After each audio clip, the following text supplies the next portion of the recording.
guys, so the PlayStation Gamescom conference just finished a couple of hours ago. I've had a bit of a time to stew over what was happening and just wanted to go through the good, the bad, and the ugly of the conferences. I do want to make a more professional style video, if you want to call it that, in a bit. This is just my quick summary thoughts. Let's jump in straight though to the Tomb Raider announcement, which was probably the biggest thing to happen at Gamescom in my opinion.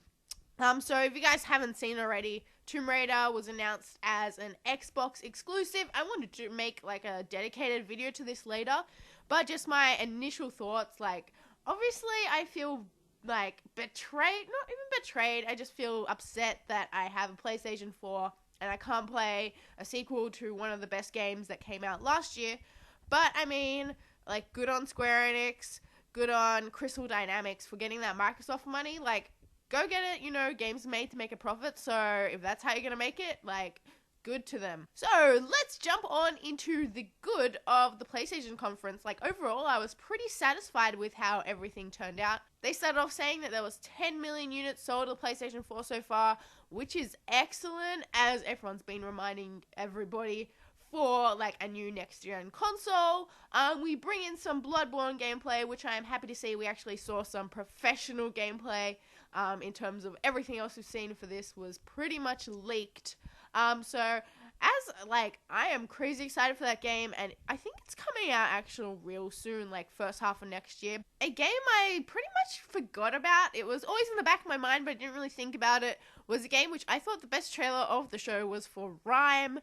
Oh my god, that game is so pretty. I just want it now. That is the type of game I want to play. And also, as I predicted before, as everyone predicted, that Until Dawn is now, you know, a PlayStation 4 game, and it utilizes the DualShock 4, which no freaking move, so that is good news for us. I am 99% sure, like, Hayden Panettiere is in this game as well. Don't quote me on this, but I think this is the game that she is working on. Now what we wanted to see from the conferences was new game announcements, and Sony definitely brought that. There was 8 new game announcements, and 7 of them were new IPs. Like, we want games, and they showed it to us.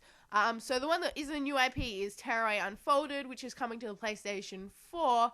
As you guys know, this game was, you know, exclusive for the Vita. I have a feeling they just thought the Vita version didn't sell enough, so they were like, hey, let's bring it to another market.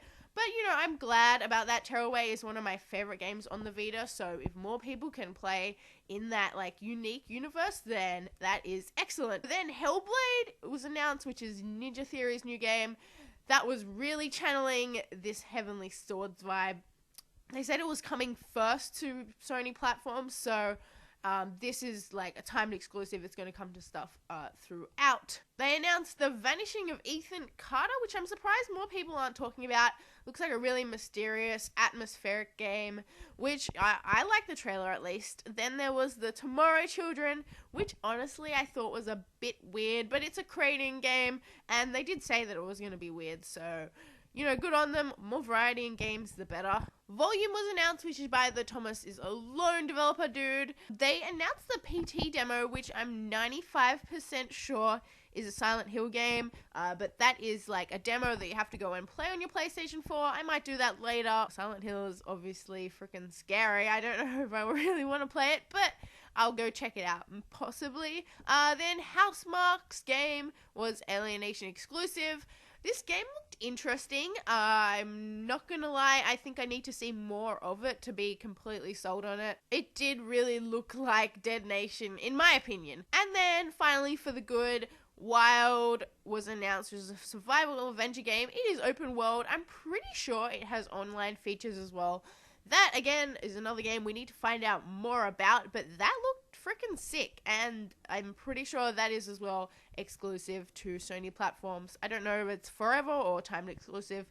We'll find out in the future. Now to the bad. Now, there wasn't that much that was bad. I think what was missing from the conference is that there was no, like, big IP from one of Sony Studios, so Media Molecule, Guerrilla Games, or like Quantic Dream or something like that. There was no big game from them. I mean, Media Molecule is making Terraway, but we know that they're working on something else, so I thought it was a shoe-in for Shuhei. Yeah, yep, you guys get that one. I didn't stay up all night writing that really bad joke.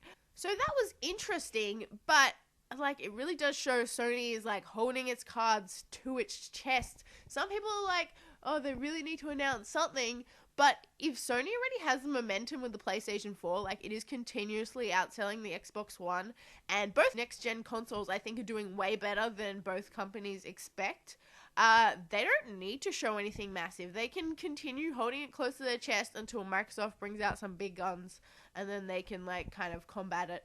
So like I would have liked more bigger games, but we still know that they're there, we just don't know what they are. And now to the ugly was the PlayStation Vita was only mentioned once the entire conference. Now, I do know games are coming to the Vita.